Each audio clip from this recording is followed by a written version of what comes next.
Так, колледж Nation сайтына кіреміз. Біз қазір байқау емтихан жүргізіп көреміз. Яғни емтихан тағайындап, сосын оны оқу студент ретінде жауап беріп, осы үрдістің бәрі қалай жүретінін видео түсіретін боламыз. Бірінші өзіміз логиннен кіріп, билетті тағайындап аламыз.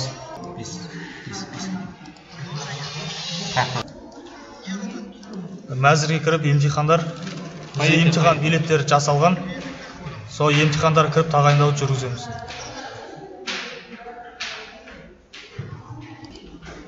Ол үшін қосу батырмасын басып,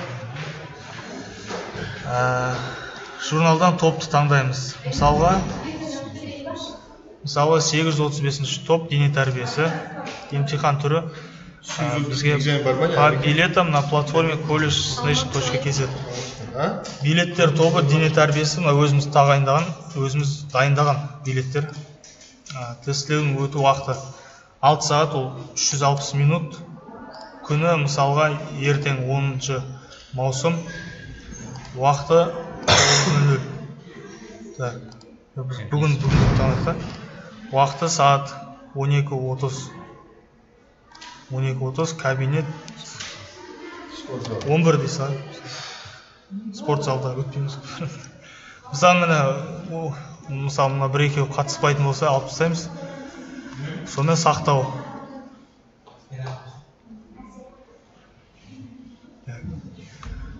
Енді міне осы жерден көре аламыз.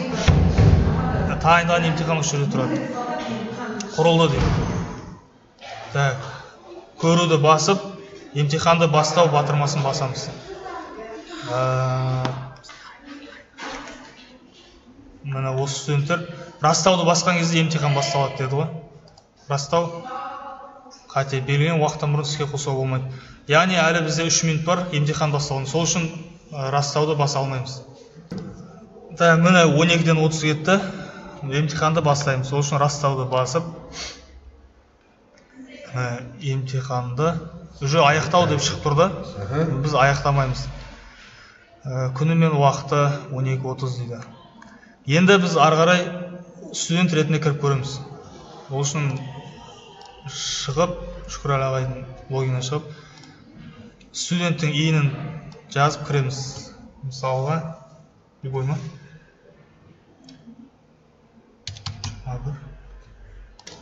Мынау студенттің жеке парақшасы. Осына хабарлама келген көріп тұрмыз. Хабарламаларға өтіп, дене тәрбиесі пән бойынша по билетам на платформе collegenation.kz түрін емтихан тағайындалды. Өткізу күні мен уақыты дейді. Өтуді басып, емтиханды бастау дейді. Яғни студент емтиханды қалай бастайды, осылай кіріп отырмыз. Емтиханды бастау. Студент емтиханды осылай бастайды. Мұнда қазір билеттің міне Нишанбаева Наргиза Умиджанова тобы тұр. Бұған 27-ші билет автоматически порталда тағайындалды. Міне сұрақтары тұр. Енді арғырай жауаптарын мына жерге терсе болады. Бірақ біз оқушыларды прикрепить файл деп жауап береді деп ойлап отырмыз. Бұл жерде маңызды ескертетін нәрсе, бұл осы вкладкадан шығып кетпеу керек. Дополнительный вкладка ашуға болмайды. Біз қазір компьютерде жасап отырмыз, телефонда сәл басқаша болады. Бірақ телефонда да сол шықпау керек. Мысалы, ставить изображение деп сурет қойып көрейік. Мына колледждің суреті.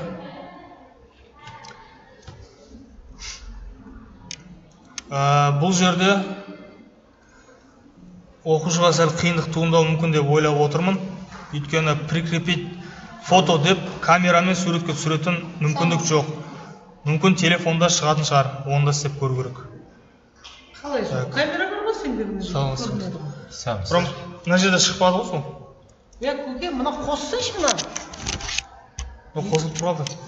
Қосылып тұрғанда сол экранмен келеді ғой, сен удостоверение көрсетесің, бетіңді көрсетесің ғой. Әйтпесе шығармайды ғой. Қазір справка шығарып жатсың ба?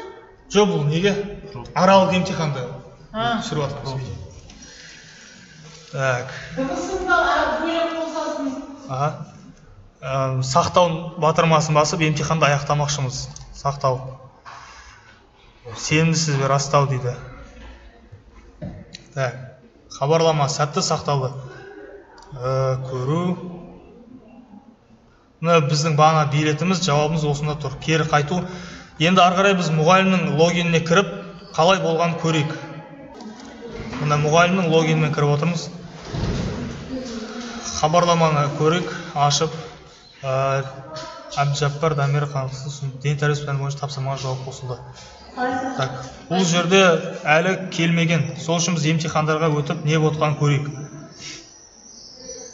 Емтихандар. Біздің емтихан басталды болып тұр. Жіберілмеді дейді. Емтихан дайын. Емтиханға дайын. Мына бір жауап келген көріп отырмыз. Ответил. Тексеріп. Мына жерден бағалау рәсіміне көшуге болады. Біз қазір бағалау жүргізбей қойық. Жалпы емтиханды аяқтау нүктесін басқан кезде бүкіл студенттерге емтихан тапсыру мүмкіндігі тоқтайды. Емтихан аяқталады деген сөзді. Оны ең соңында жасау керек. Бұл да оқытушыларға ескерту.